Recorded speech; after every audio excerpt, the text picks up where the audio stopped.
মা, হ্যাঁ বল। আমার তো কদিন পর একটা বিয়ের নেমন্তন্ন রয়েছে, আমার কাছে তো কোনো ভালো শাড়িও নেই।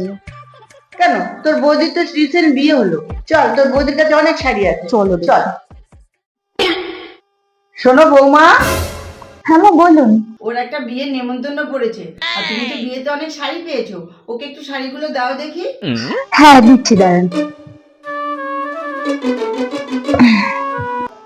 এই যে, এই কটা শাড়ি রয়েছে, দেখো কোনটা পছন্দ সেটা নাও। দেখি দেখি শাড়িগুলো। এ বাবা, এই শাড়িটা তো একদম ভালো না, এটা পরা যায়?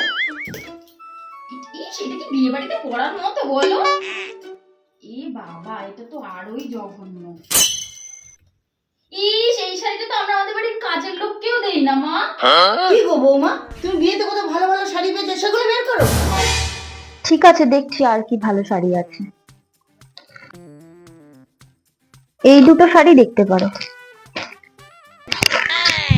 এ মা, এই শাড়িটা খুব একটা ভালো না, কেমন কালচিটে বলো, ভালো লাগছে না। এই শাড়িটা কিন্তু বেশ সুন্দর, ভালো লাগবে বলো পরলে এটা। বৌদি, আমি কিন্তু এই শাড়িটা নেবো তাহলে।